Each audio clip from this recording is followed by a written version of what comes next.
శ్రీ విశ్వనాథాయ నమ శివాయ. శ్రీ కాశీ విశ్వనాథాయ నమ శివాయ.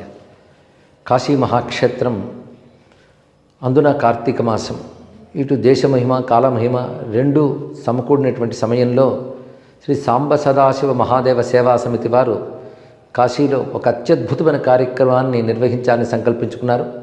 అది కార్తీక మాసంలో అనగా నవంబర్ 4వ తేదీ నుంచి 9 రోజుల పాటు జరగబోతున్నది. కాశీలో ప్రసిద్ధి చెందిన ముముక్షు భవనంలో జరగబోతున్న ఈ కార్యక్రమం అనేక ప్రత్యేకతలతో కూడుకుని ఉన్నది.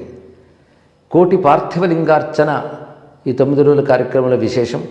అదేవిధంగా సహస్రలింగ మహాదేవ ప్రతిష్ఠ ఒకటి జరగబోతున్నది ఈ సమయంలోనే, అదొక అత్యద్భుతమైన అంశం. వీటితో పాటు అనేక కర్తువులు, పవిత్రమైన కర్తువులు చేస్తున్నారు. వాటిలో కాశీలో ఉన్న 56 గణపతుల ఆలయాలున్న మహంతులందరికీ కూడా సత్కరించడం, వాటికి ప్రతినిధులుగా పూజలు చేయడం, వివిధ దేవతామూర్తుల ఆరాధనలు, నృసింహస్వామి కళ్యాణము, లక్ష్మీ గణపతి కళ్యాణము, ఇలాంటి వైభవమైన కార్యక్రమాలు చేస్తూ ఇటువంటి క్రతువులతో కార్తీక మాసాలు అందరూ భగవంతుని అనుగ్రహానికి, సత్కార్యానికి, పుణ్యానికి పాత్రలు అయ్యేటట్టు చేస్తున్నారు.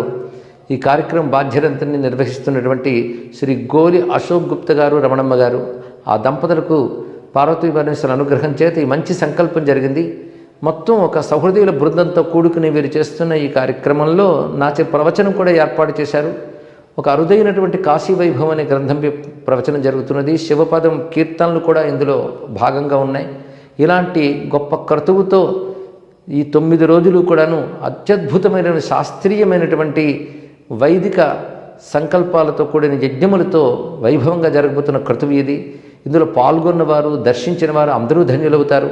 ఆ విధంగా పాల్గొంటున్న వారందరికీ ప్రత్యేకంగా శివాశీస్సులు లభించాలని కోరుకుంటూ, వారందరూ సమితికి ఉత్సాహంతో దీనిలో అశోక్ గుప్తా గారిని సంప్రదించి పాల్గొనవచ్చు.